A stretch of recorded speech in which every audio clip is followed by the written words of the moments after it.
Bharat Mata Parvati Madurai Meenakshi private bank government bank கணக்கு எழுதார். Criminal case கணக்கு எழுதார்.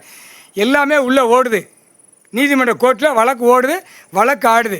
அடுத்தாப்புல ஃபைனான்ஸ் போடுதான் பார்த்தியா, குழு பெண்கள் குழு, மகளிர் குழு, ஆணுக்கு குழு போடுதானா, அதையும் சேர்த்து இப்போ பிடிக்கார். எல்லாம் செக் பண்ணையில் பூரா பேக்கு தொங்கி போட்டு ஓடுவான் ஆணும் பெண்ணும். வட்டி கடை வாரக்கடை கொடுக்கானா, இப்போ இது கிரிமினல் எழுதார். சிட்டி கிராமத்தில் வட்டி கடை வாரக்கடை கொடுத்தானா செண்டை கணக்கு எடுத்துருவாங்க. அதுக்கு தான் ஆதார் கார்டு ரேஷன் கார்டில் ஃபிட் பண்ணி வச்சுருக்காரு ஐயா. முக்கால் சத்தியம் புரிஞ்சுக்கோங்கடா. பேங்க் கணக்கு போட்டார். பேங்க் கணக்கு போட்டால் அப்போ வார்டில் கணக்கு போடுவார். அப்போ வார்டு சிட்டி வார்டு எப்படி கணக்கு போடுறாரு பார். முக்கால் சத்தியம் இப்போ பேங்க் போட்டாச்சுடா.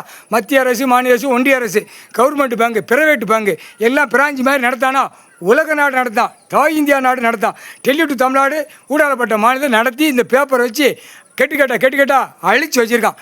விவசாயத்தை அழிச்சிருக்கான். விவசாயத்தை நஞ்சை பூஞ்சை கணக்கு எடுக்கல. பூரா பேங்கில் உள்ள நடத்துகிற கணக்கில் உள்ள பிரைவேட்டு கவர்மெண்ட்டு எல்லாரும் ஆட்டா முடிக்க செயலரில் போவான். கணக்கு எழுதிட்டார். 13 செயலரை 13 கம்பி. நீதி அரசராட்சி முக்கால்